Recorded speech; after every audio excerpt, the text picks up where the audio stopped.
In the pre-dawn haze of September 8, 2009, U.S. Army Captain William Swenson found himself leading a small joint patrol of American soldiers and Afghan Border Police deep into the treacherous Ganjgal Valley of Kunar province, a place where the jagged mountains seemed to loom as silent sentries over every move and where every shadow might conceal an ambush. The mission that morning was, on paper, simple. Meet with village elders in the hope of building fragile alliances and stitching a human connection across the unforgiving divide of war. But as the sun crept over the peaks, the plan disintegrated in an instant when Taliban insurgents, hidden along the ridgelines, sprung a ferocious and meticulously prepared ambush that trapped Swenson and his men in a kill zone, raining down a near-constant hail of machine gun fire, mortars, and rocket-propelled grenades, cutting off their avenues of retreat and communications and instantly turning the valley floor into a nightmarish cage of dust, blood, and shrapnel. But instead of yielding to panic or retreating to safety, Swenson did what only the rarest kind of soldier does in the face of impossible odds. He ran toward the danger. Exposing himself repeatedly to enemy fire to organize his outnumbered and outgunned troops, guiding Afghan partners and American soldiers alike to defensive positions while simultaneously radioing for indirect fire and close air support,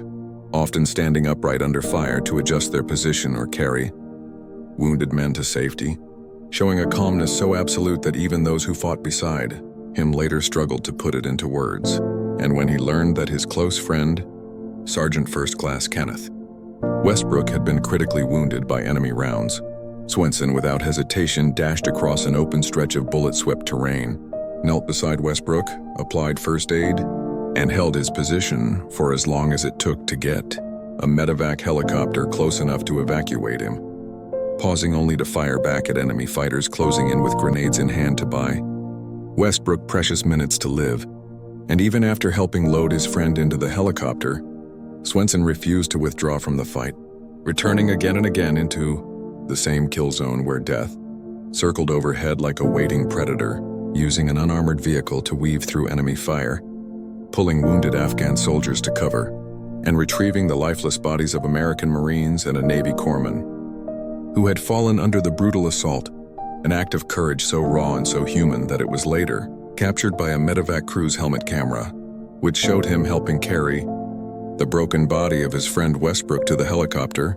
pausing for just a second to lean forward and give him a quiet kiss on the head before the doors closed, as if offering one last promise that he would not be alone. And this was the essence of Swenson's valor, not found in split-second decisions but in a relentless, hour-after-hour choice to stand his ground, to lead under fire, and to place the lives of others so far above his own safety that his actions transcended the textbook definitions of bravery or leadership, revealing instead a deeper moral code rooted in loyalty, brotherhood, and compassion that no bullet could break. Even as the battle dragged on for 6 grinding hours and a lifetime in combat,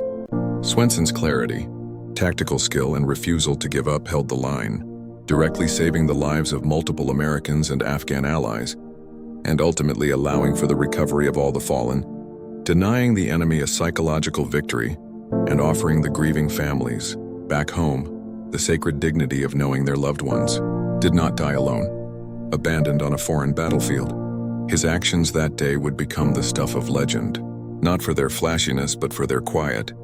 unshakable decency under fire, for the way he held together a crumbling situation through sheer willpower, and for the moral courage he displayed long before and long after the bullets stopped flying, courage that earned him the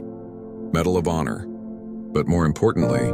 the unspoken and eternal gratitude of those whose lives he saved and those who would later learn of the fierce and quiet loyalty he displayed in the valley of Ganjgal, where against all odds and amid the worst that war can offer, William Swenson proved that even in the darkest chaos, one person's heart and choices can light the way for others.